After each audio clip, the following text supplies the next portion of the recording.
Vitet e fundit, energjia dhe mungesa e burimeve energjetike janë bërë një problem shqetësues, mund të themi, një element kyç, një kryefjalë në vitet dhe kohën në të cilën jetojmë. Ndaj ne do të flasim në këtë cikël podcastesh për energjinë e rinovueshme. Çfarë mund të marrim ne prej saj dhe cilat janë disa prej mënyrave inovative të cilat ne i kemi sjell edhe në vendin tonë? Për këtë do të flasim sot me inxhinierin Azmer Dulevic, inxhinierin elektrik. Azmer, së pari do donim një prezantim të figurës tënde. Njihesh në mediat sociale gjërësisht si një inxhinier elektrik, edhe në shumë mundësi familjeve edhe se si të kursejnë energjinë e tyre në shtëpi, por edhe se si të krijojnë në forma të vogla një energji të rinovueshme.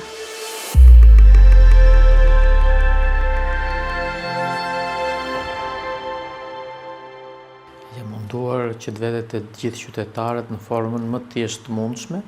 që të krijojnë një kulturë për pjesën e sigurisë mbi të gjitha, por edhe këshilla praktike për pjesën energjetike, pasi fatkeqësisht në vendin tonë këto këshilla mungojnë në shumicën e rasteve dhe qytetarët edhe bizneset në një pjesë të mirë të rasteve nuk kanë informacionin e plotë dhe informacionin e duhur për sa i përket pjesës energjetike dhe mundohem që t'i jap këshilla të shkurtra që t'jenë praktike që qytetarët t'i përdorin në përditshmërinë e tyre.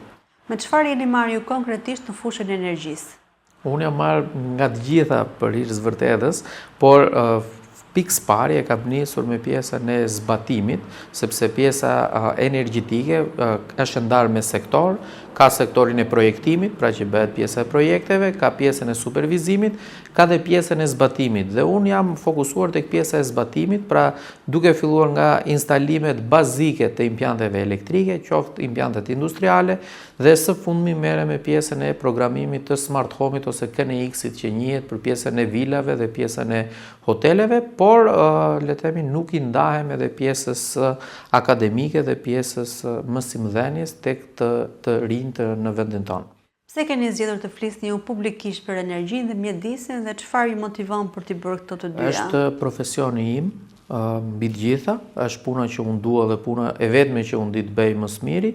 dhe e kam bërë për një arsye të thjeshtë sepse inxhinier të mirë në Shqipëri ka sa të duash, por inxhinier që dhe flasin numërohen me gishtat e dorës dhe duke parë këtë mungesë informacioni në tregun shqiptar, unë kam zgjedhur që të vete ndryshe te qytetarët dhe t'jemi sinqert me ju po dhe me ndjekësit, është edhe një formë marketingu që unë bëj për veten time dhe për shërbimet që unë ofroj dhe këtë e kam të huazuar se kam qenë edhe disa vite emigrant jashtë Shqipërisë dhe në vendet europiane kjo që unë bëhet prej shumë vitesh. Por këtu te ne qëlloj që unë isha I pari që e bëra dhe shpresoj që të ketë dhe shumë të tjerë të cilët I ofrojnë qytetarëve me këshilla praktike në përditshmërinë e tyre.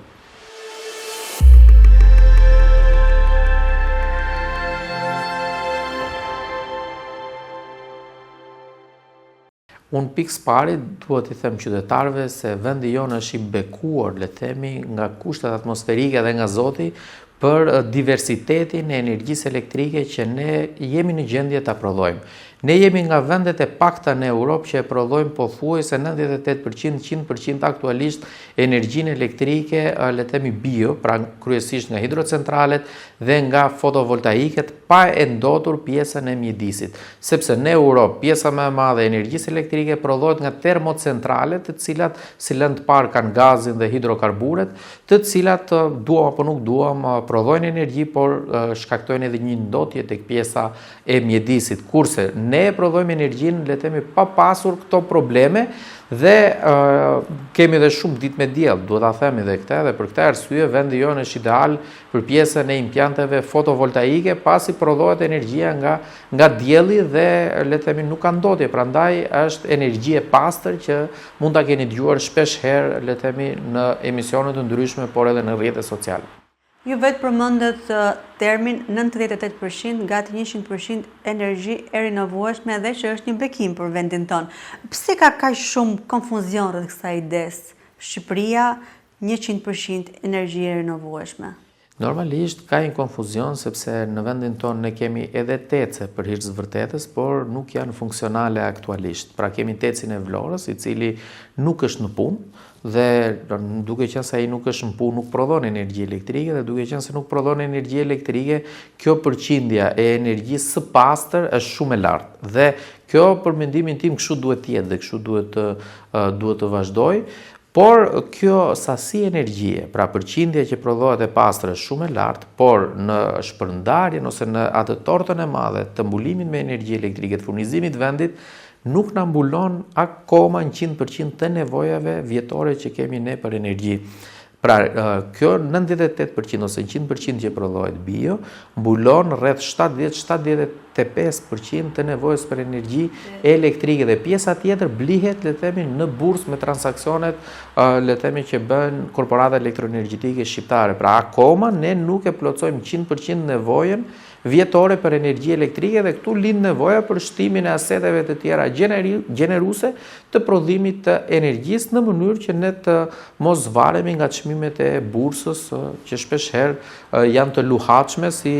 çdo produkt tjetër që është në bursë dhe shkaktojnë shpesh herë edhe probleme edhe financiare për pjesën e korporatës elektroenergjitike shqiptare. Sa i përket mjedisit, ju e përmendet se kjo lloj energjie është shumë efektive pasi nuk e ndot atë. Po sa i përket faturave? Për sa i përket faturave, pjesa e kostos së prodhimit të 1 kWh kur prodhohet kryesisht nga hidrocentralet është, le të themi, shumë e ulët, pasi lenda e parë është uji që ne e kemi nga reshje dhe nga rezervat hidrike në shumicën e rasteve, sepse nëse do prodhohesh energjia nga termocentralet, do ishte edhe kosto e shtuar dhe lenda e parë që do ishte për shembull gaz, qymyr si e ka Kosova dhe kjo do të arriste, le të themi, koston, por patjetër edhe pjesën e tarifave dhe taksave që aplikohen në këto raste për ndotjen e mjedisit.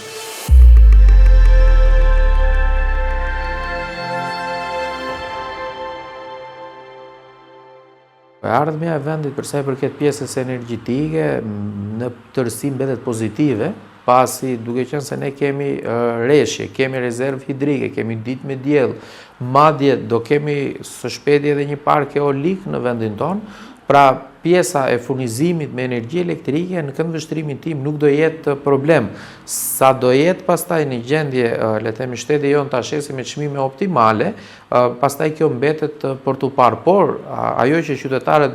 duhet ta dinë dhe të jenë të qetë, ne nuk do mbetim pa energji elektrike. Kjo është më se e sigurt. Për të sjellë 2-3 shembuj të thjeshtë, i përmendet Kosovën dhe lëndën e parë të saj që mund të jetë çmyri apo gazi. Nëse do të merrem një familje mesatare shqiptare me 4-5 persona pra në vendin tonë dhe një tjetër kosovare, meqenëse janë edhe ngjitur, jemi edhe ngjitur sa i përket hapësirës, nëse e shikojmë në aspektin ekonomik, mund të bëjmë një krahasim të vogël? Po, do bëj një krahasim sepse kjo është shumë interesante. Një familje shqiptare për të njëjtën sasi energjie që do paguante në Shqipëri dhe të njëjtën sasi energjie që do konsumonte dhe do paguante në Kosovë, familje në Shqipëri do paguante më shumë. Kjo kur e thua në këtë lloj forme duket pak e çuditshme, por është e vërtetë sepse Kosova aplikon faturimin me 2 fasha. Pra ka çmim dite dhe çmim nate. Kurse ne në Shqipëri e kemi çmimin, le të themi, konstant. Si ta përdorësh sobën, lavatriçën, bojlerin ditën, qoftë edhe natën, ti pagon të njëjtin çmim për çdo kilovator që ti konsumon. Kurse në Kosovë natën çmimi është gati gjysma, pra ditën është 7.1 cent kilowattori, kurse natën është rreth 3.4-3.5 cent. Dhe bëhet një balancim, pra anvisat kryesisht lavatricet, pjesën e gatimit edhe pajisjet e mëdha i përdorin kryesisht gjatë natës dhe që fatura elektrike të mos dali shumë e madhe. Por, për sa i përket stabilitetit të korporatës, le të themi kostit që është Kosovë dhe keshit që është në Shqipëri, unë e them me bindje të plot që keshi ka le të themi potencial më të madh ekonomik sepse ka pavarësinë energjetike që e prodhon energjinë vet. Kurse në Kosovë shpeshherë janë të varur le të themi nga lënda ose nga çmimi i lëndës parë. Por përsëri kanë zgjedhur që për qytetarët t'i vënë me faturimin me dy fasha. Që nëse do aplikohesh në vendin tonë, dhe unë jam i bindur që do vi dita që edhe në Shqipëri do kemi faturimin me dy fasha, do jetë një zgjidhje edhe për qytetarët, por do jetë një zgjidhje dhe për sistemin elektroenergjetik. Pasi do bëj një balancim ose zhbalancim të sistemit, sepse piku i konsumit të energjisë sot që ne flasim është ora 6 me 10 mbrëmjes, sepse të gjithë kthehen nga puna dhe ngarkohet rrjeti. Po u ngarkuar rrjeti, fillojnë problemet, nxehen telat, digjen siguresat e me radhë. Kurse nëse do aplikohesh ky çmim që sapo thash, do zhbalancohesh kjo ngarkesë dhe qytetarët nuk do ngarkonin rrjetin, defektet do ishin më të pakta, sepse do kursenin për faturën, për xhepin e tyre në fund të muajit, tulnin faturën e energjisë elektrike dhe do ishte fitore si për korporatën elektroenergjetike, nuk do kishte probleme të mëdha sidomos në sistem, por edhe për familjet shqiptare. Për ndjekësit të bëm një lloj sqarimi, po nëse do ishe në një kopësht ose në një shkollë fillore, si do ja shpjegoje fëmijëve energjinë me fjalë të thjeshta dhe me shembuj konkret nga shtëpia, shkolla apo e përditshme atyre? Për sa i përket pjesës së energjisë elektrike, energjia elektrike është një produkt, si çdo produkt tjetër që ne e konsumojmë, është një produkt që nuk duhet ta shpërdorojmë dhe nuk duhet le të themi të mos ta paguajmë, se kjo është shumë e rëndësishme të paktën në vendin tonë dhe si çdo produkt që ti i pagon ato lekët, pra kur e blen, edhe energjinë elektrike, duhet ta blejmë. Nëse nuk ke mundësi për ta përballuar, le të themi, kondicioner në çdo dhomë, nuk ke mundësi ekonomike të pagosh faturën, mundohu që mos ta përdorësh me orë të gjata, por vetëm në ato momente që të duhet, sepse në fund ditës, nëse nuk e paguan energjinë elektrike, ky shërbim të pritet dhe pastaj fillojnë problematikat që mund të ketë çdo familje me mungesën e energjisë elektrike. Pra e para duhet të kemi një menaxhim të mirë të elektroshtëpiakeve, sepse mua vjen keq ta them, por shumica prej nesh nuk di të përdori elektroshtëpiaket. Pra shpesh herë gabojmë në përdorimin e tyre, sidomos në këtë moment të kondicioneri, sepse për ngrohje, duke qenë se është ftohtë, jemi në dimër, një pjesë e jona e vendos temperaturën në ngrohje në temperaturën maksimale, që është e gabuar, sepse jashtë ke 3-4 gradë dhe ti e vendos 30 gradë kondicionerin, nuk e bën asgjë tjetër veç se ke shpenzuar më shumë energji elektrike dhe rendimenti nuk është ai që ti pret. Pra nuk duhet vendosur temperatura në ato nivele, por rekomandohet nga 22 në 24 gradë Celsius në ngrohje. Pra, kjo është një këshill e vogël të paktën të përdorimi i kondicionerit. Besoj që prapë fëmijët me kondicionerin mund ta kenë pak më të vështirë. Ndonjë shembull që mund t'i vi më afër moshës së tyre, si mund ta kuptojnë ata energjinë, edhe vlerën e saj, rëndësinë. Për pjesën e vlerës, pjesa e fëmijëve, duhet ta kuptojë që nëse ato lodrat që ata përdorin, ose le të themi shpesh herë kur shikojnë edhe filma vizatimor tek televizori, kur prindrit i lejojnë në kohën e lirë, duhet ta dinë që nëse nuk e paguan prindrit e tyre faturën e energjisë elektrike, ata nuk do kenë mundësi që të qasen apo të shikojnë filma vizatimor ose të luajnë shpesh herë edhe me pajisje elektronike që mundsohen le të themi gjithmonë nga familja dhe pa energji elektrike duhet ta kuptojnë që asnjë pajisje që ata luajnë nuk do ishte në gjendje që të punonte. Pra, energjia elektrike është pjesë shumë e rëndësishme e jetës gjithë secilit prej nesh, sepse si për fëmijët që nuk do kishin mundësi që të shikonin filma vizatimor pa energji elektrike, po ashtu edhe të rriturit pa energji elektrike do ta kishin jetesën më të vështirë në përditshmërinë e tyre. Po një shpjegim të vogël se përket si funksionon energjia e ujit ose e erës, me shembull që sërish fëmijët mund t'i kuptojnë. Për sa i përket pjesës energjisë elektrike, energjia elektrike nuk duket, nuk shikohet, pra ndryshe nga pjesa e ujit, sepse ujin shpeshherë ne le të themi e përdorim dhe e ndjejmë dhe e shohim me sy. E njëjta gjë është edhe pjesa e energjisë elektrike. Pra uji rrjedh në tubacionet që vijnë deri në rubinetin e banesës tonë, edhe energjia elektrike qarkullon nëpërmjet përcjellsave ose telave kabllove elektrik që vjen deri në banesën tonë. Dhe absolutisht si uji që nuk duhet lënë rubineti hapur që të shpërdorohet, edhe energjia elektrike kur nuk jenë banesë, mos e lini dritën ndezur sepse përsëri e shpërdoroni. Pra, duhet kemi le të themi një fokus dhe një kujdes shumë të vogël për këtë pjesë sepse është shumë e rëndësishme le të themi për pjesën e bërjes së një ekonomie më të thjeshtë për xhepat e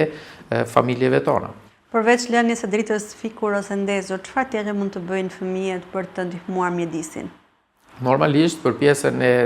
ndihmimit të mjedisit, për pjesën e energjisë elektrike, kjo është ajo që mund të bëjë një fëmijë, sepse si energjia elektrike është shumë e domosdoshme, për pjesën sidomos të fëmijëve,